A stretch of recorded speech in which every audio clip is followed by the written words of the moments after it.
আজকের ক্লাসে আমাদের আলোচনার বিষয় হলো স্ট্যান্ডার্ড ডেভিয়েশন। এর আগে আমরা মেজার্স অফ ভেরিয়েশন চ্যাপ্টারটা শুরু করেছিলাম। ইতিমধ্যে আমরা দুটো ক্লাস করেছি। প্রথম ক্লাসে আমরা মেজার্স অফ ভেরিয়েশন থেকে মেজার্স অফ ভেরিয়েশনটা কি, কিভাবে কেন করতে হয়, এটার সিগনিফিকেন্সটা কি, এটার প্রপার্টিস গুলো কি, এই জিনিসগুলো নিয়ে আলোচনা করেছি। এরপরে আমরা রেঞ্জ নিয়ে আলোচনা করেছি, ইন্টার কোয়ার্টাইল রেঞ্জ বা কোয়ার্টাইল ডিভিশন নিয়ে আলোচনা করেছি, অ্যাভারেজ ডিভিশন নিয়ে আলোচনা করেছি। আজকে আমরা যেটা নিয়ে আলোচনা করবো সেটা হচ্ছে স্ট্যান্ডার্ড ডেভিয়েশন। স্ট্যান্ডার্ড ডেভিয়েশনটা সবচেয়ে কমন একটা টুল এবং সবচেয়ে পপুলার একটা টুল এই মেজার্স অফ ডিসপারশনের জন্য। স্ট্যান্ডার্ড ডেভিয়েশন নিয়ে আলোচনা করার আগে আমরা একটু দেখে আসি যে আমরা মেজার্স অফ ভেরিয়েশনটা কেন শুরু করেছিলাম। মেজার্স অফ ভেরিয়েশনে আমাদের কাজটা ছিল কি, আমরা প্রথম লেকচারেও দ্বিতীয় লেকচারেও আলোচনা করেছি, তারপর একটু রিভিউ করে দিচ্ছি। এখানে যেমন দেখতে পাচ্ছি ফ্যাক্টরি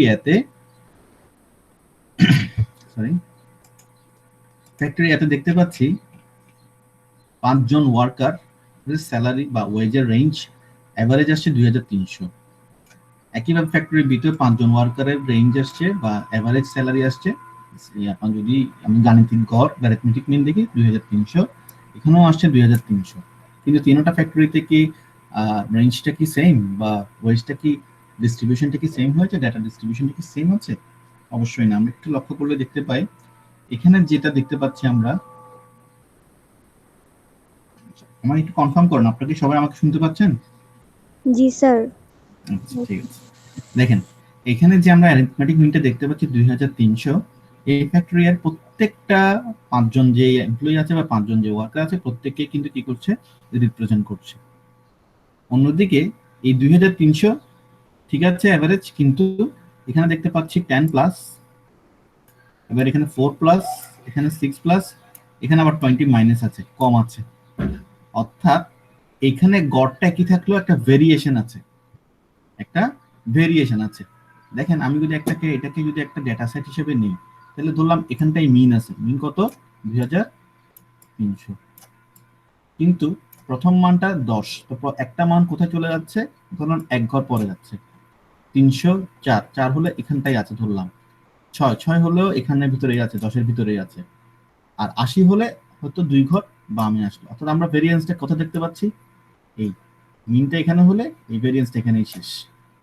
এভাবে আমরা দেখতে পাচ্ছি একটা ডেটা, ঠিক আছে। অর্থাৎ এটার রেঞ্জটা কতটুকু, এখান থেকে এটুকু, এদিকে 2280 থেকে 2310 পর্যন্ত এটার রেঞ্জটা, ভেরিয়েশনটা খুবই কম। এখানে তো ভেরিয়েন্স ছিলই না, এটা তো একদমই পিক এভাবে, এখানে ভেরিয়েশন ছিলই না, এখানে একদম, অর্থাৎ মিনটা প্রত্যেকটা মানকে রিপ্রেজেন্ট করতেছিল। কিন্তু এখানে দেখেন তো, এখানে মিন ঠিক আছে 2300, ঠিক আছে 2300 আমি ধরে নিচ্ছি, ঠিক আছে মিন ধরে নিচ্ছি না, দেয়াই আছে মিন, কিন্তু এই মানটা দেখেন প্রায় 80 প্লাস, 80 প্লাস হলে 2380 ধরলাম, এই জায়গাটাই আসছে। আবার দেখা যায় 2210, সেটা 2300 থেকে 90 কম, তাহলে সেটা এই পাশে চলে আসবে, বাম পাশে, আমার সংখ্যা রেখার বাম পাশে। আবার 2220, সেটাও ওই পাশে। আবার 2200 হলে সেটা 100 ঘর প্রায় বামে। 2490, তাহলে দেখেন এটা কত পজিটিভ সাইড, একদম এখানে চলে আসছে, আরো অনেক পরে যাবে। তাহলে আমরা ভেরিয়েশনটা দেখতে পাচ্ছি কত, অনেক বেশি। আমার মিনটা যেগুলো ছিল এখানে, কিন্তু মিনের ডান পাশেও অনেকটুকু বিস্তৃত, বাম পাশেও অনেকটুকু বিস্তৃত। এই যে বিস্তার, এটাই হলো আমাদের এখানে মূলত পার্থক্য করে দিচ্ছে, যে কারণে আমরা এই মেজার্স অফ ভেরিয়েশনটা স্টাডি করে থাকি, যে ইন্ডিভিজুয়াল ডাটাগুলো তার মিন থেকে, অ্যারিথমেটিক মিন হোক বা সেন্ট্রাল টেন্ডেন্সি থেকে, অ্যারিথমেটিক মিন বা মিডিয়ান বা মুড থেকে কতটুকু দূরে অবস্থান করতেছে। যত ডাটাগুলো, ইন্ডিভিজুয়াল ডাটাগুলো মিন ডাটার কাছাকাছি থাকবে, তত আমরা বলবো লো ভেরিয়েশন, অর্থাৎ ডাটাগুলো তত ভালো, মানে একটা সিগনিফিকেন্স, হায়ার সিগনিফিকেন্স দেখাবে, ভালো ডাটা দেখাবে। যত ভেরিয়েন্সটা কম হবে, তত আমি মিনটাকে কি করতে পারবো, সিগনিফিকেন্ট মিন হিসেবে দেখাতে পারবো। তো এটাই হলো আমাদের মূলত আলোচ্য বিষয়। আমরা দেখেছিলাম যে একই মিন হওয়ার পরও ডিফারেন্ট ভেরিয়েশন হতে পারে, আবার ডিফারেন্ট মিন ডিফারেন্ট ভেরিয়েশন, আর সেম ভেরিয়েশন, দেখেন ভেরিয়েশন সেম কিন্তু দুটো মিন আলাদা, আবার ভেরিয়েশনও আলাদা, মিনও আলাদা, এমনও হতে পারে। সো আমরা কি দেখি, measures of variation is designed two state the extent to which the individual measures বা ইন্ডিভিজুয়াল ডাটাগুলো একটা ডিস্ট্রিবিউশনের মধ্যে যে ডাটাগুলো দেয়া থাকবে, ওই ডাটাগুলো on an average from the mean কতটুকু ডিফার করে, মিন থেকে কতটুকু দূরত্বে অবস্থান করে, এটাই হলো আমার দেখার বিষয় এই measures of variation. So we shall be interested in the amount of the variation or it's degree but not in the direction. এখানে ডিরেকশনটা কোনো ব্যাপার না, পজিটিভ হোক নেগেটিভ হোক, আমাদের এখানে দেখতে হবে কতটুকু ডাটাগুলোর মধ্যে বিচ্যুতি আছে, মিন থেকে ইন্ডিভিজুয়াল ডাটাগুলো কতটুকু বিচ্যুত তথ্যগুলো।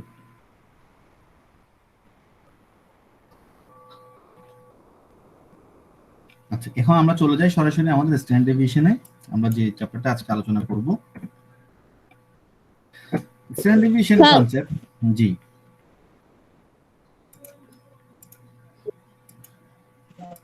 হ্যাঁ, প্রশ্ন আছে কোনো?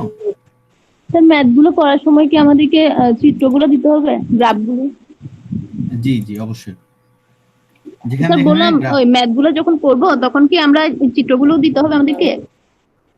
না, যেখানে যেই ম্যাথে চিত্র প্রয়োজন হবে সেই ম্যাথে দিতে হবে, এখানে দিতে হবে না, এগুলোতে দিতে হবে না, এটা বোঝানোর জন্য বুঝিয়েছি।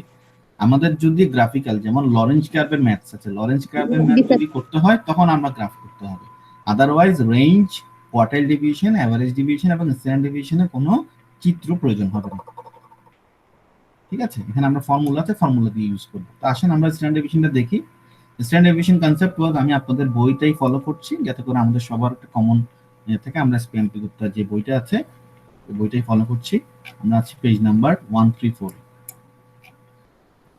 The standard deviation concept was introduced by Carl Pearson in 1893. It is by far the most important and widely used measure of studying variation.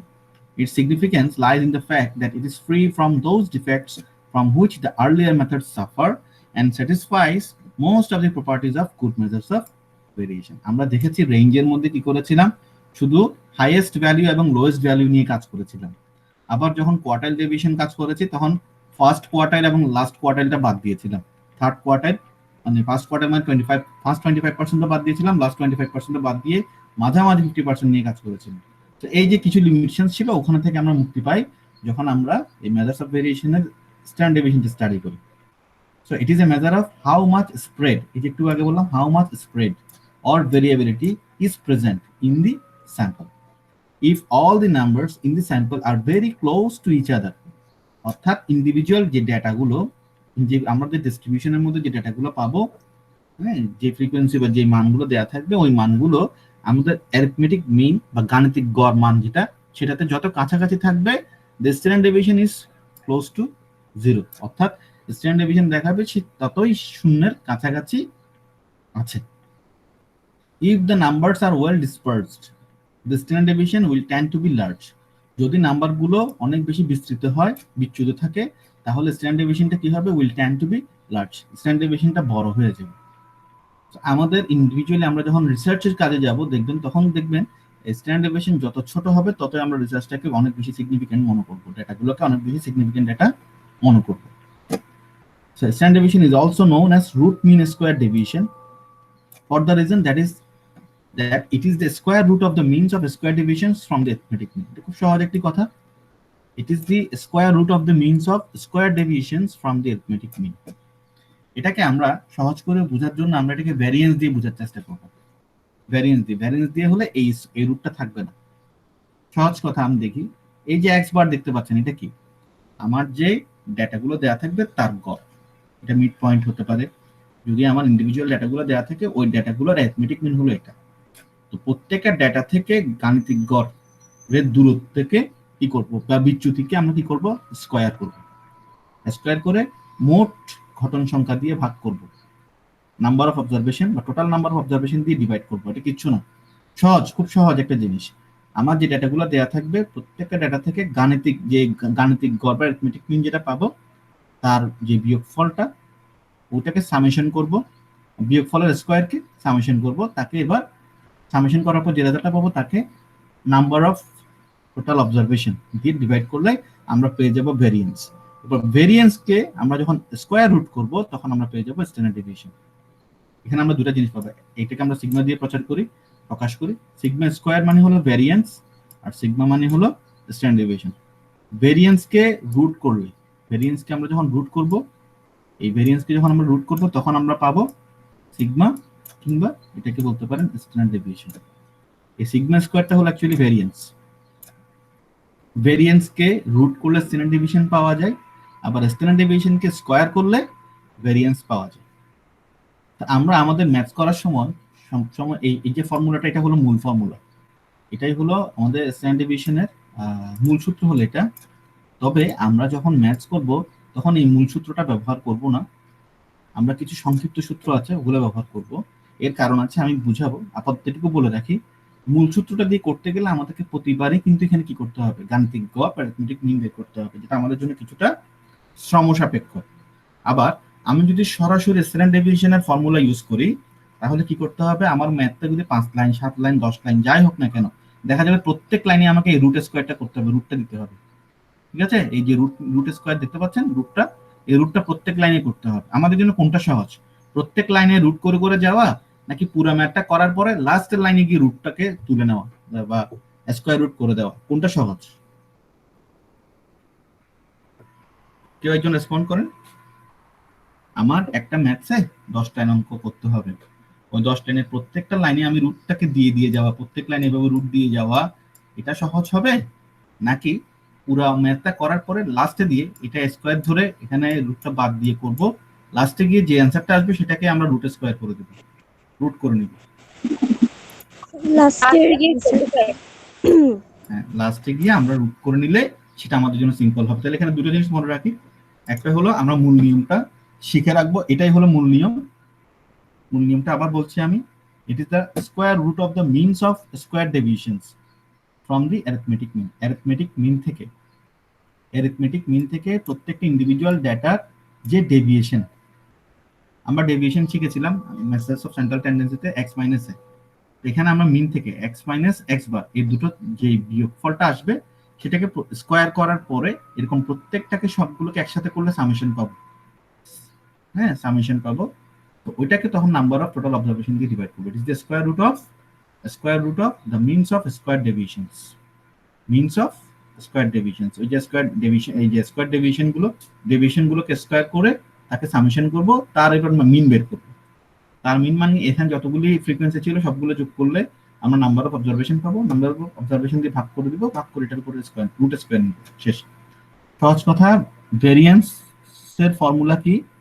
ভেরিয়েন্সের ফর্মুলাতে রুটটা থাকবে না, আর ভেরিয়েন্স বের করে উভয় পক্ষকে আমরা যখন রুট করে দিব তখন আমরা পেয়ে যাব কি, স্ট্যান্ডার্ড ডেভিয়েশন। এই তো আমরা একটু ভেরিয়েন্সের মানটা একটু জেনে রাখি। ভেরিয়েন্সটা কিভাবে লিখবো, সিগমা স্কোয়ার দিয়ে। আর স্ট্যান্ডার্ড ডেভিয়েশন কি? স্ট্যান্ডার্ড ডেভিয়েশন হলো ভেরিয়েন্সকে রুট করে নিলে আমরা স্ট্যান্ডার্ড ডেভিয়েশন পেয়ে যাব। আমরা একটু পরে দেখি স্ট্যান্ডার্ড ডেভিয়েশনটা কি। The standard deviation measure the absolute variation of the distribution. এখানে absolute variation আমরা পাবো, the greater the amount of variation, the greater the standard deviation. হ্যাঁ, স্ট্যান্ডার্ড ডেভিয়েশন হাই হওয়া মানে ভেরিয়েশনটা অনেক বেশি আছে। For the greater will be the magnitude of the deviation from the values of their mean. অর্থাৎ ডেটাগুলো, individual মানগুলো কি থাকবে, মিন থেকে অনেক বেশি দূরে দূরে অবস্থান করছে বলে আমরা বুঝতে পারবো। A small standard deviation means high degree of uniformity of the observations as well as homogeneity of a series. অর্থাৎ যদি স্ট্যান্ডার্ড ডেভিয়েশন ছোট হয় মানটা, তখন আমরা এতে কি বুঝবো, high degree of uniformity of the observations. যেই আমরা অবজার্ভ ডেটাগুলো পাবো, ওই অবজার্ভ ডেটাগুলো মিনের সাথে অনেক বেশি ইউনিফর্মিটি প্রকাশ করবে বা সমগোত্রীয়তা প্রকাশ করবে একটা সিরিজের মধ্যে। A large standard deviation means just the opposite, ঠিক উল্টো, অর্থাৎ অনেক বেশি কি থাকবে, মানে আপনার ভেরিয়েশন থাকবে, ইউনিফর্মিটি থাকবে না, কম থাকবে। Thus, if we have two or more comparable series with identical or nearly identical means, it is the distribution with the smallest standard deviation that has the most representative mean. আমাদের generally আমাদের সবসময় expectation থাকে standard ডেভিয়েশনটা যত ছোট করা যায় বা যত ছোট পাওয়া যায়। So hence standard deviation is extremely useful in judging the representativeness of the mean. আমরা মিনটা কি আসলে আমাদের ডেটা সেটকে ওই অ্যারিথমেটিক মিনটা কি প্রপারলি রিপ্রেজেন্ট করছে কিনা, এটাই দেখার বিষয়। এটাই দেখার জন্য আমরা স্ট্যান্ডার্ড ডেভিয়েশনটা স্টাডি করি। আমরা কিভাবে নিব, আমি তো মূল সূত্রটা বললাম। মূল সূত্রটা কি, ডেভিয়েশনস টেকেন ফ্রম অ্যাকচুয়াল মিন। আমরা একটু ফর্মুলাটা মনে রাখি, কিছুই না, x - x বার। আমি একটা ম্যাথস দেখাই। ধরেন এই ধরেন এখানে আমি ধরলাম এখানে 5 জনের স্যালারি দেওয়া আছে, ঠিক আছে। তো 5 জনের স্যালারি এটা ধরলাম x। এই 5 জনকে 5 দিয়ে যোগ করে আর এই 5টা স্যালারি যোগ করে 5 দিয়ে ভাগ করলে কি পাবো? x বার পাবো না? এটুকু বুঝতে পারছি স্যার আমরা? আমরা যদি এই 5টাকে যোগ করে 5 দিয়ে ভাগ করি তাহলে কি পাবো? x বার। প্রতিবার এই বিয়োগফলটা বা বিচ্যুতিটা বের করব, বের করে স্কয়ার করব। স্কয়ার করার পর ফাইনালি যখন এটা সামেশন সবগুলো পেয়ে যাব তখন এটাকে সাম আপ করব, x minus x bar whole square. এরপরে নাম্বার অফ অবজারভেশন কত, এখানে 5 জন ছিল, তাহলে 5 দিয়ে ডিভাইড। এই 5টাকে আমরা বলতেছি কত? n। ঠিক আছে, এই হলো আমার মূল সূত্র। আমাদের মূল সূত্রে কারো কোনো প্রবলেম আছে? আমরা কি বুঝতে পারছি মূল সূত্রটা? জি স্যার। কিন্তু আমরা মূল সূত্র দিয়ে সবসময় ম্যাথটা করব না, কারণ মূল সূত্র দিয়ে করতে গেলে প্রতিবারে আমাদেরকে ওখানে কি বের করতে হবে? এই যে মিনটা বের করতে হবে। এই মিন বের করাটার একটা কিন্তু ফর্মুলা আছে না? যদি ডিরেক্ট মেথডে করি একরকম, ইনডিরেক্ট মেথডে করলে at least a plus summation d divide by n into i বা ক্লাস ইন্টারভ্যাল এসব জিনিস করতে হবে। আবার যদি ওখানে ফ্রিকোয়েন্সি থাকে অর্থাৎ গ্রুপ ডেটা হয় তখন a plus summation f d divide by n into i এরকম আছে। তো এখন আমাদের ওটাতে আপাতত প্রয়োজন নেই, আমরা এখানে দেখি if we calculate the standard deviation without taking deviation the formula after simplification। আমরা যদি এটা করি, এটাকে যদি সিম্পলিফাই করে ফেলি, এখানে যদি ভাগ করে ফেলি অর্থাৎ এটাকে সিম্পলিফাই করলে তখন কি হবে? Summation x square divide by n minus summation s divide by n whole square.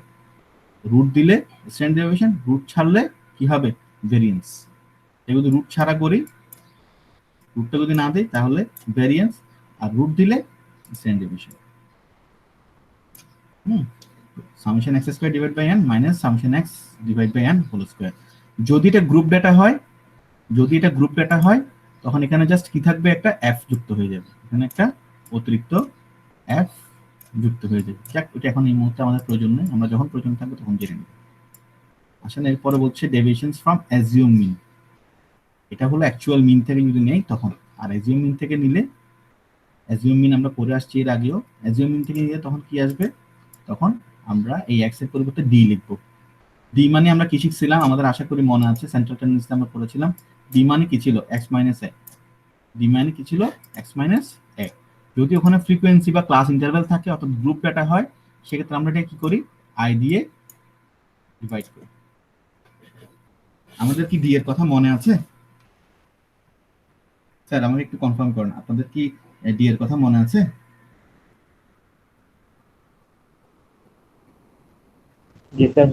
আচ্ছা, যদি ফ্রিকোয়েন্সি থাকে, যদি ক্লাস ইন্টারভ্যাল থাকে তখন আমরা ক্লাস ইন্টারভ্যাল আনবো। তখন এখানেও একটা ক্লাস ইন্টারভ্যাল আনতে হবে, এখানে একটা অ্যাপ আনতে হবে, আর কিছু না। তো যখন এটা আমরা সামনে হয়তো পাবো তখন করব, আপাতত এটুকু নিয়ে আগাই, যা আছে তা দিয়ে আগাই। এখন দেখেন এই ডেটাটা দেয়া, একটা ডেটা সেট দেয়া আছে, একটা ডেটা সেট দেয়া আছে এই অঙ্কটাতে। এটা একটু আমরা প্রশ্নটা দেখি।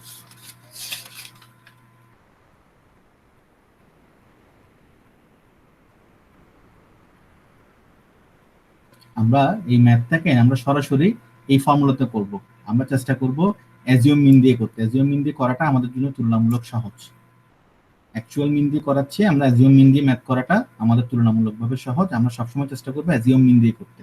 এটা আমাদের গ্রুপ ডেটা হোক, আনগ্রুপ ডেটা হোক, দুটোর ক্ষেত্রে। প্রথমটা তো আনগ্রুপ ডেটা, আনগ্রুপ ডেটার ক্ষেত্রে আমরা অ্যাজিউম মিন কিভাবে করব? এই summation d square divide by n minus summation d divide by n whole square. এখানে d সমান কত? d সমান x মাইনাস a। এটা কি? এটা হলো অ্যাজিউম মিন। অ্যাজিউম মিনের ক্ষেত্রে আমাকে আলাদা করে মিনটা বের করে নিতে হয়নি, শুধু ডেটা সেট থেকে একজনকে বেছে নিতে হয়। আপাতত এটুকু সূত্রটা আমরা দেখে রাখি, অ্যাজিউম মিন আমরা করব।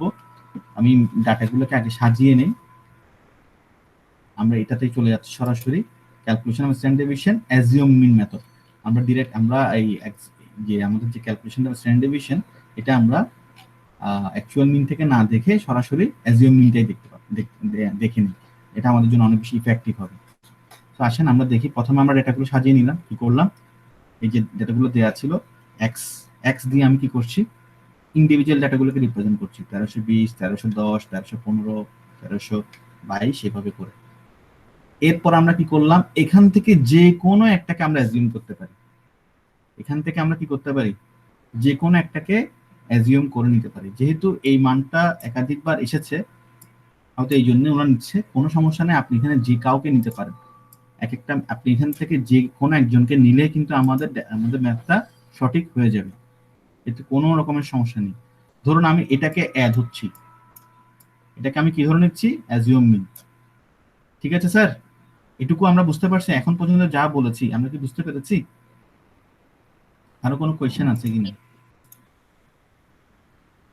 আচ্ছা, তাহলে দেখি আমরা আমরা 1320 এটাকে ধরলাম, আর এই প্রত্যেকটা ডেটা হলো আমার এক্স।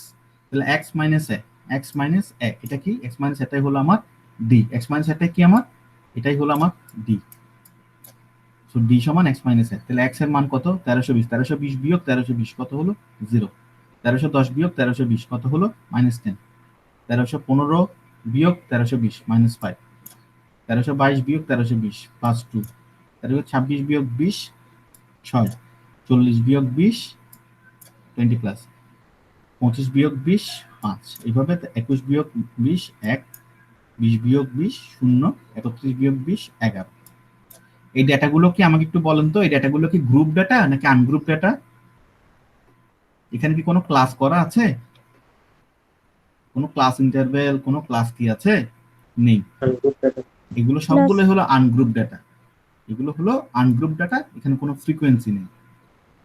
আচ্ছা, তাহলে আমরা এখন কি করলাম, ডিটা বের করে নিলাম। আমাদের ফর্মুলাটা কি, আমাদের ফর্মুলা হলো রুট ওভার, আমি আবার বলছি রুটটা দিয়ে আমরা করতেও পারি নাও করতে পারি, আমাদের জন্য সহজ হলো রুটটা লাস্টে করা। বারবার এই যে রুটটা লিখতেছি বারবার, এটা আমরা লিখবো না, এটা না লেখাটাই আমাদের জন্য কি, আমাদের জন্য অনেক বেশি কনভেনিয়েন্ট। আমি একটু পরে বুঝাবো জিনিসটা কি। আমি প্রথমে যদি আমরা জিনিসটা শিখে নিই তাহলে আমাদের জন্য ম্যাথ করাটা অনেক সহজ হয়ে যাবে। পরীক্ষাতে আমাদের সময় বেশি লেগে যায়, এই কারণেও লেগে যায়। এই রুটটা বারবার দিলে, বারবার রুট করতে হয়, অনেক সময় এটা আমাদের জন্য একটু কনফিউশন হয়ে যায়, এবং ক্যালকুলেটরে আমাদের জন্য একটু এটা করাটা একটু ডিফিকাল্ট, কমপ্লেক্স হয়ে যায়। আমরা যেটা করব, আমরা এইভাবে করে নিব। আমরা প্রথমে ভেরিয়েন্সটা, যখনই ম্যাথ দিবে আমরা প্রথমে ভেরিয়েন্সটা করে নিব এইভাবে, summation b square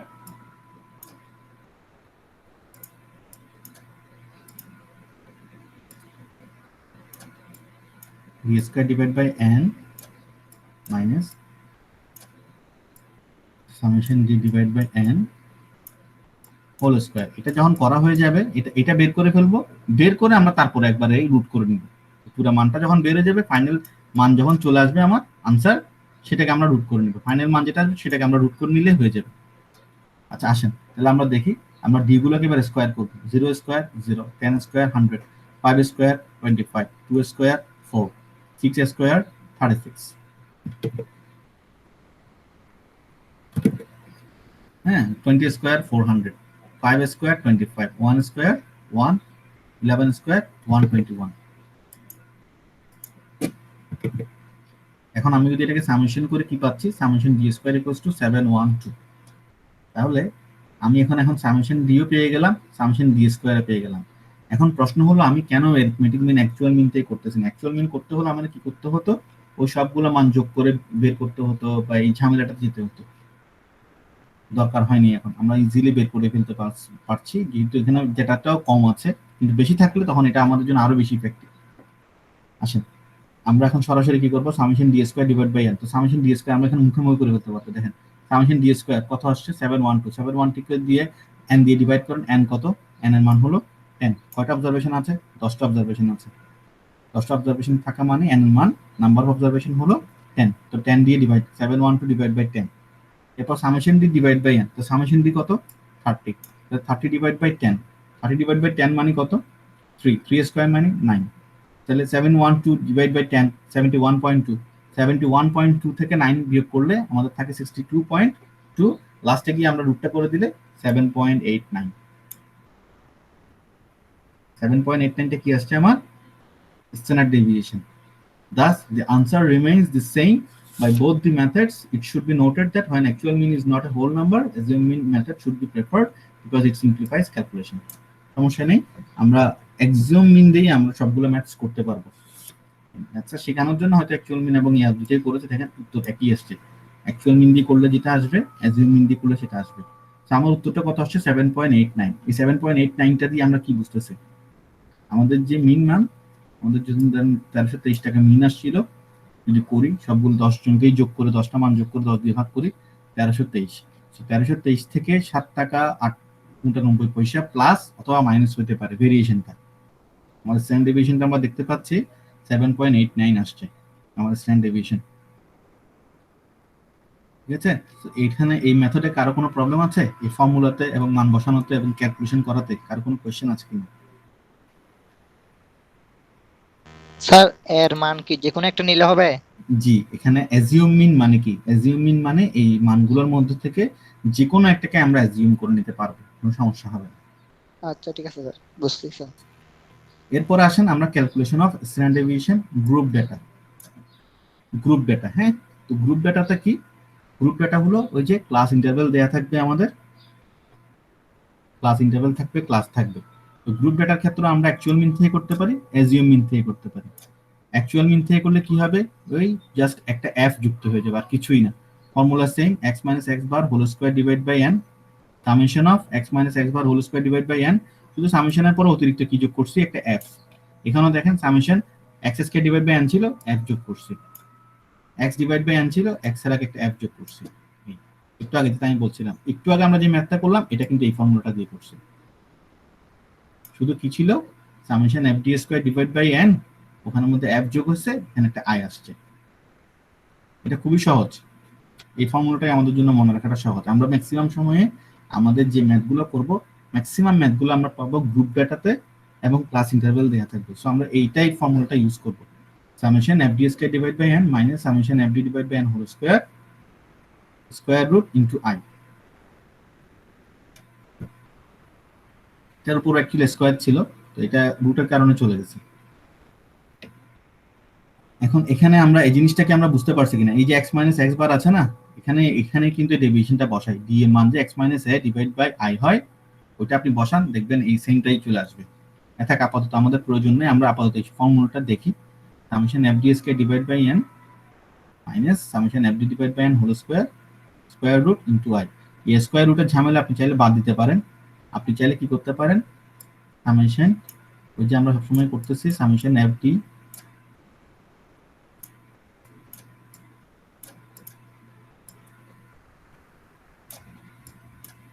f d square divided by n minus summation f d divided by n whole square into I square। এটা করে ফেলেন, করা শেষ। তারপরে এটাকে আমি ধরুন ভেরিয়েন্স রাখলাম, এটা পুরো অঙ্কটা করা শেষ। তারপরে ফাইনালি গিয়ে ফাইনাল উত্তরটার উপর আমি কি করে দিব, একটা রুট বসাই দিব, দ্যাটস ইট। তো এই পাশে তখন এটা করলেই আমাদের জন্য সহজ হবে অঙ্কটা। আমরা দেখি একটা ম্যাথ দিচ্ছে, an analysis of production rejects result in the following figures। an analysis of production rejects resulted in the following figures। number of rejects per operator বলছে প্রত্যেকটা অপারেটরে যে রেজাল্টগুলো, রিজেকশন রেজাল্টগুলো হয় সেটা আমাদের নিচে দেয়া আছে। প্রত্যেক অপারেটর 21টা থেকে 25টা রিজেকশন আসে 5 জন অপারেটরের কাছ থেকে। 26 থেকে 30টা পর্যন্ত রিজেকশন আসে 15 জন থেকে। একইভাবে 31 থেকে 35, 28, 36 থেকে 40, 42, 36 থেকে 40 পর্যন্ত আমাদের করে 42 জন, 42টা অপারেটর। এরপরে 41 থেকে 45 15 জন, 46 থেকে 50 12, 51 থেকে 55 3। আচ্ছা, এখন আমার প্রশ্ন হলো, এই ডেটাগুলোকে আমি প্রথমে সাজালে খেয়াল করেন তো, আমার একটা লিমিটেশন দেখতে পাচ্ছি। 21 এবং 25-এর আমার ক্লাস ইন্টারভ্যাল কত আসতেছে, বিয়োগ করলে 25 থেকে 21 গেলে 4। কিন্তু আমি স্পষ্ট দেখতে পাচ্ছি এখানে 21 থেকে 25 পর্যন্ত দেখাচ্ছে কত, অ্যাকচুয়ালি 5 জন দেখাচ্ছে না? আমাকে একটু বলেন, 21 থেকে 25 এখানে কয়টা রিজেকশন দেখাচ্ছে? 5টা রিজেকশন দেখাচ্ছে না? জি স্যার। কিন্তু আমি যদি এটাকে ক্লাস ইন্টারভ্যাল যেভাবে করি, ক্লাস ইন্টারভ্যাল কিভাবে বের করতাম আমরা মনে আছে? আমরা এটা ক্লাস ইন্টারভ্যাল শিখেছিলাম, আপার লিমিট এবং লোয়ার লিমিটের বিয়োগফল। আপার লিমিট এবং লোয়ার লিমিটের বিয়োগফলটাই হলো আমাদের ক্লাস ইন্টারভ্যাল। অর্থাৎ স্প্যানটা, যে স্প্রেড বা যে span of upper limit and lower limit, upper limit এবং লোয়ার লিমিটের মাঝের যে দূরত্বটা, যে গ্যাপটা, সেটাই হলো আমার ক্লাস ইন্টারভ্যাল বা আই। এটাকে আই দিয়েও লিখে, কখনো কখনো সি দিয়েও লিখে। তো আমি আপনাদেরকে আই দিয়ে শিখিয়েছি, আমরা আইটাই ব্যবহার করব। এখন আসেন, এই 21 থেকে 25 এটা কিন্তু ইনক্লুসিভ মেথডে দেওয়া আছে। কোন মেথডে দেওয়া আছে? ইনক্লুসিভ মেথড দেওয়া আছে। ইনক্লুসিভ মেথডে কি থাকে? ইনক্লুসিভ মেথডে আপার লিমিটটা, প্রত্যেকটা ক্লাসের আপার লিমিটটা কিন্তু পরবর্তী ক্লাসে থাকে না। আর এক্সক্লুসিভ মেথডে কি হয়, এক্সক্লুসিভ মেথডে প্রত্যেকটা ক্লাসের আপার লিমিট থেকেই দ্বিতীয় ক্লাসের লোয়ার লিমিট শুরু হয়। সো এখানে আমাদের জন্য বেটার হবে আমরা যদি এটাকে কি করি, ইনক্লুসিভটাকে এক্সক্লুসিভে নিয়ে যাই। ইনক্লুসিভটাকে আমরা কি করি, এক্সক্লুসিভে নিয়ে যাই। এক্সক্লুসিভে নিয়ে যাওয়ার খুব ইজি একটা মেথড আছে, খুব ইজি একটা মেথড আছে। আমরা একটা কাজ করতে পারি, 21 থেকে 0.5 মাইনাস করব, 25 এর সাথে 0.5 অ্যাড করব। আমি আবার বলছি, 21 থেকে কি করব, 0.5 মাইনাস করব, 25 এর থেকে কি করব, 0.5 প্লাস করব। একইভাবে 26 থেকে 0.5 মাইনাস করব, 30 থেকে 0.5 অ্যাড করব, 31 থেকে 0.5 মাইনাস 35 প্লাস 0.5, 36 মাইনাস 0.5, 40 প্লাস 0.5। এটা করলে আমরা কি হবে, এই জিনিসটাকে আমরা কি করবো, আমরা এই জিনিসগুলো কিন্তু আগেই শিখে আসছি বলে আমি এখানে ডিটেলস বলছি না। এটা আমরা যখন প্রেজেন্টেশন অফ ডেটা চ্যাপ্টারটা করেছিলাম, চ্যাপ্টার 3, আমাদের যদি কারো মনে না থাকে, আমাদের যদি কোনো সমস্যা হয়, আমরা একটু চ্যাপ্টার 3 এর উপর আমার প্লেলিস্টে যে লেকচারটা আছে প্রেজেন্টেশন অফ ডেটা নিয়ে, সেই প্রেজেন্টেশন অফ ডেটা চ্যাপ্টারে আমরা exactly class limit, class interval, class frequency, mid point, exclusive, inclusive methods গুলো আলোচনা করেছিলাম, তাই না স্যার? আপনাদেরকে মনে পড়ছে? যদি কারো কোনো সমস্যা হয়ে থাকে সেক্ষেত্রে আমরা প্রেজেন্টেশন অফ ডেটা চ্যাপ্টার থেকে সেই লেকচারটা দেখে নিব, যেখানে আমরা এই যে class limit, class interval, exclusive এবং ইনক্লুসিভ মেথড নিয়ে আলোচনা করেছিলাম। তো কি করব আমরা, সেটা আমরা একটু দেখে নিব। হ্যাঁ, তাহলে আমরা বের করি, 21 থেকে আমরা যদি 0.5 মাইনাস করি 20.5, আবার 25 এর সাথে 0.5 অ্যাড করলে 25.5। এইভাবে আমরা কি করলাম, প্রত্যেকটাতে আমি 0.5 অ্যাড করলাম, 0.5 মাইনাস করলাম, আপার লিমিট গুলোর সাথে 0.5 অ্যাড করছি, লোয়ার লিমিট গুলো থেকে 0.5 মাইনাস করছি। এতে করে আমার নাম্বার অফ অপারেটর বা ফ্রিকোয়েন্সির কোনো পরিবর্তন হবে না। স্যার আমার এই এতটুকু পর্যন্ত কি আমরা কথা বুঝতে পারছি? জি স্যার। ওকে, সো আমরা এখন কি করব, না হলে আমরা মিড পয়েন্ট বের করতে পারছিলাম না, এখন আমরা মিড পয়েন্ট বের করতে পারবো। আমি আবার বলছি, যাদের মিড পয়েন্ট, এক্সক্লুসিভ, ইনক্লুসিভ এগুলো নিয়ে কিছু কনফিউশন আছে, আমরা প্লে লিস্টের উপরে গিয়ে, আমাদের চ্যানেলের প্লে লিস্টের উপরে গিয়ে, আমরা যেখানে আমরা লেকচারটা দেখছি বা আপলোড করা আছে, লেকচারের প্লে লিস্টের উপরে গিয়ে প্রেজেন্টেশন অফ ডেটা চ্যাপ্টার থেকে আমরা দেখে নিই। প্রেজেন্টেশন অফ ডেটা চ্যাপ্টারে আছে লেকচারগুলোতে এই বিষয়গুলো নিয়ে ডিটেলস আলোচনা করা আছে। তাহলে আমরা কি জানি, আমরা মিড পয়েন্ট কেমনে বের করব, মিড পয়েন্ট এমপি মানে এখানে মিড পয়েন্ট, মিড পয়েন্ট কিভাবে বের করব, মানে কেউ একজন বলেন যদি মনে থাকে। মিড পয়েন্ট বের করার নিয়ম ছিল upper limit plus lower limit of the class divide by 2, upper limit of the class plus lower limit of the class, upper limit of the class plus lower limit of the class divide by 2। তাহলে 20.5 plus 25.5 যদি যোগ করি কি হয়, 46, 46 by 2 ভাগ করলে কি হয়, 23। তাহলে 20.5 থেকে 25.5 পর্যন্ত আমার মিড পয়েন্ট হলো কত, 23। স্যার বুঝতে পারছি আমরা? আচ্ছা, আমরা কি বুঝতে পারছি এই মিড পয়েন্টে কিভাবে আসছে? কেউ একজন রেসপন্ড করেন। জি স্যার। ওকে, তাহলে যেহেতু আমাদের ক্লাস ইন্টারভেল এখন যেহেতু 5 চলে আসে, দেখেন এখন ক্লাস ইন্টারভেলটা কিন্তু ইজিলি বের করতে পারছি। এই দুটোর মধ্যে এখন গ্যাপটা কত, 25.5 থেকে 20.5 বিয়োগ করলে আমি ক্লাস ইন্টারভেল পাচ্ছি কত, i = 5। সো আমি জাস্ট এই 5টাই প্রতিবার যোগ করে দিলে আমরা কিন্তু মিড পয়েন্ট গুলো পেয়ে যাব। 25.5 থেকে 30.5 এর মিড পয়েন্ট গুলো 28, 33, 38 এভাবে করে আমরা ইন্ডিভিজুয়ালি প্রত্যেকটা মিড পয়েন্ট গুলো পেয়ে গেলাম, ম্যাক্সিমাম মান পেয়ে গেলাম। এখন আসি ফ্রিকোয়েন্সি, ফ্রিকোয়েন্সি গুলো দেয়া ছিল, বসালাম, বের করতে হবে ডি। ডি এর মান কত, ডি এর ফর্মুলাটা কি স্যার? ডি এর ফর্মুলাটা ছিল x - a divide by i। যেহেতু এখানে ফ্রিকোয়েন্সি আছে, ক্লাস ইন্টারভেল আছে, সেহেতু এখানে আমার থাকবে ক্লাস ইন্টারভেল আছে, সেহেতু ক্লাস ইন্টারভেল দিয়ে ডিভাইড করব। এই যে x - a divide by i, i এর মান বসছে 5। x - a 38, 38টা কোথা থেকে আসলো, x - a আপনি এখানে যে কোনো একটাকে নিতে পারবেন, এর কনভেনিয়েন্ট হলো মাঝখানটা নেওয়া, এতে করে ওই যে এরকম -1 -2 -3 +1 +2 +3 চলে আসবে। তবে আপনি চাইলে যে কোনো একটাকে অ্যাজিউমিং ধরতে পারবেন, কোনো সমস্যা নেই। এখান থেকে যে কোনো একটাকে কি করা যাবে, অ্যাজিউমিং ধরা যাবে। আমাদের জন্য কনভেনিয়েন্ট হলো এটাকে ধরা। আমাদের ফর্মুলা কি, x - a, এই 38টা হলো অ্যাকচুয়ালি a, যেটা আমি একে ধরেছি, আর 5টা কি, 5টা হলো i। তাহলে এক্স মাইনাস এ আমাদের ফর্মুলা কি, এক্স মাইনাস এ। আমরা কিন্তু এগুলো নিয়ে করেছি স্যার, আমরা এগুলো নিয়ে অনেক অঙ্ক করেছি না সেন্ট্রাল টেন্ডেন্সিতে। जी सर। তাহলে x minus a divide by i, তাহলে x মাইনাস a 23 মাইনাস 38, 23 থেকে 38 গেলে 15, 15 কে যখন আমি 5 দিয়ে ভাগ করি minus 3, 15 divide by 3 equals to minus 3, 15 divide by 5 equals to minus 3, sorry. তাহলে মাইনাস 3, একইভাবে minus 2 minus 1 0 plus 1 plus 2 plus 3 আসবে। এই ক্যালকুলেশনটাকে আমরা বুঝতে পারছি।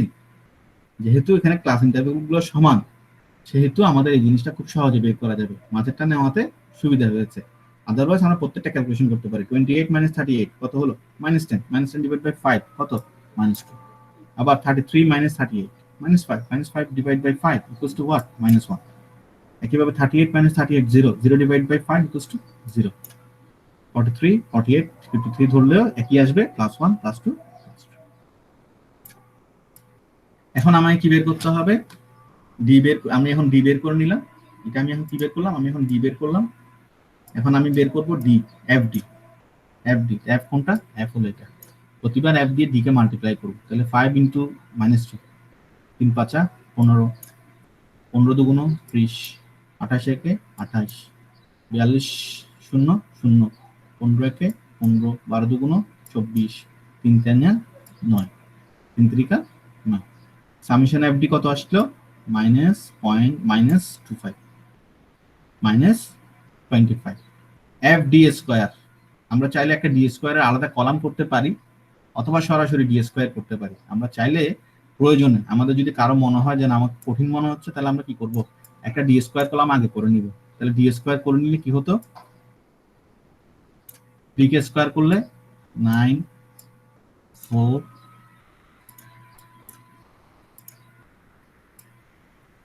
4 1 0 1 4 9। স্যার বুঝতে পারছেন, ডি স্কোয়ার করে নিলাম। যদি প্রয়োজন হয়, আমাদের কারো যদি কনফিউশন লাগে, এফ ডি স্কোয়ার ডিরেক্ট করতে না পারেন, তাহলে একটা ডি স্কোয়ার কলাম করে নিন। এরপর আবার এফ ডি করেন, এফ ডি স্কোয়ার করেন। 5 নং 45, 15 4 15 60, 28 একে 28, 42 0 0, 15 একে 15, 12 এবং 4 4 12 48, 3 নং 27। এইভাবে সামেশন এফ ডি স্কোয়ার সবগুলো সাম আপ করলে আমরা পাচ্ছি 223। তাহলে আমি এখন সামেশন এফ ডি মান পেয়ে গেলাম, সামেশন এফ ডি স্কোয়ার পেয়ে গেলাম। হ্যাঁ, এখন আমি কি করতে পারি, আমি সরাসরি আমাদের যে ফর্মুলাটা শিখে আসছি, এই ফর্মুলাতে আমি মানটা বসাই দিই। আমরা এই ফর্মুলাটাতে সরাসরি করব, আমাদের আলাদা করে এই যে এখানে দেখিয়েছে না, এটা আমাদের প্রয়োজন হবে না। আমরা সরাসরি এখানে স্ট্যান্ডার্ড ডেভিয়েশনের ফর্মুলা লিখতে পারি, অথবা ভেরিয়েন্সের ফর্মুলাও লিখতে পারি। যাই স্ট্যান্ডার্ড ডেভিয়েশন ফর্মুলা লিখে যেটি করছে, কি করব, এখানে মানগুলো বসাই। এফ ডি স্কোয়ার সমান কত, এফ ডি স্কোয়ার পেয়েছি 223, তাহলে 223 ডিভাইড বাই এন, এই মানটা এখানে আছে। এফ ডি স্কোয়ার সমান কত, 223, এন সমান কত, 120। 120 কোথায় পেলাম, এই যে সবগুলো যোগ করেন, সবগুলো ফ্রিকোয়েন্সি যোগ করলে আমার টোটাল অবজারভেশন 120। তাহলে এখান থেকে 120 পেলাম, আর উপর থেকে 223 পেলাম। সামেশন এফ ডি কত, -25 বসালাম, আবার এন এর মান বসালাম 120 হোল স্কয়ার, রুট ওভার দিলাম ইনটু 5। 5 মানে কি, ক্লাস ইন্টারভ্যাল। ক্যালকুলেশন করলে কত পেলাম, 6.375। এই ম্যাথটাতে অ্যাকচুয়ালি মিন এবং স্ট্যান্ডার্ড ডেভিয়েশন দুটোই বের করতে বলেছে, কিন্তু আমি মিনটা বের করিনি, কারণ মিন বের করা আমরা জানি। আমাদের মূলত শেখা দরকার কি, আমরা এখানে মূলত স্ট্যান্ডার্ড ডেভিয়েশনটা শিখতে আসছি। সো এইটাই ছিল আমাদের এই স্ট্যান্ডার্ড ডেভিয়েশনের বেসিক ক্লাস, বা স্ট্যান্ডার্ড ডেভিয়েশনের দুই ধরনের আমরা মান পাবো। আমরা গ্রুপ ডাটাও পেতে পারি, আমরা আনগ্রুপ ডাটা এবং গ্রুপ ডাটা পাবো। সো আমরা চেষ্টা করব গ্রুপ ডাটা এবং আনগ্রুপ ডাটা দুটোর ক্ষেত্রে আমরা কোন ফর্মুলাটা ইউজ করতে, যেটা আমাদের সংক্ষিপ্ত পদ্ধতি বা শর্টকাট মেথড আছে সেটা ইউজ করতে। ঠিক আছে, এখন এইটুকুর মধ্যে আমাদের কারো কোয়েশ্চেন থাকলে আমরা অবশ্যই প্রশ্ন করে জেনে নিতে পারি। আমি আবার বলছি, আমাদের যদি গ্রুপ ডাটা না দিয়ে আনগ্রুপ ডাটা দেয়া থাকে, তখন আমরা এই ইনডিরেক্ট মেথড এটা ইউজ করব, summation d square divide by n minus summation d divide by n whole square root over, এটা ইউজ করব আমরা আনগ্রুপ ডাটার ক্ষেত্রে। আর গ্রুপ ডাটার ক্ষেত্রে আমরা কি করব, এই যে standard deviation equals to summation f d square divide by n minus summation f d divide by n whole square root over into i. এটা হলো অ্যাজিউম মিন থেকে যদি আমি ডেভিয়েশন নিয়ে করি গ্রুপ ডেটার ক্ষেত্রে, এই দুইটা ফর্মুলা দিয়ে করলে হবে। আর যদি আমাকে প্রশ্নে ভেরিয়েন্স বের করতে বলে সেক্ষেত্রে আর কিছুই না, শুধু এই রুটটা তুলে দিব। এই রুটটা তুলে দিলে আমার কি হয়ে যাবে, ভেরিয়েন্স বের হয়ে যাবে। এখানেও শুধু রুটটা তুলে দিলেই ভেরিয়েন্সটা বের হয়ে যাবে। অর্থাৎ উভয় পক্ষে আমরা কি করবো, স্কোয়ার করে নিব, এখানে স্কোয়ার করে নেবো, এখানেও স্কোয়ার করে নেবো। ঠিক আছে, তাহলে দেখেন এখানে স্কোয়ার করে নিলে হবে কি, এইখান থেকে রুটটা চলে যাবে, এখানে একটা স্কোয়ার চলে আসবে। That's it. এইভাবে আমরা আমাদের ভেরিয়েন্স এবং স্ট্যান্ডার্ড ডেভিয়েশন বের করে নিতে পারবো। আশা করি আমরা এই ক্লাসটা থেকে আমরা স্ট্যান্ডার্ড ডেভিয়েশন কিভাবে বের করতে হবে সেই জিনিস সম্পর্কে স্পষ্ট ধারণা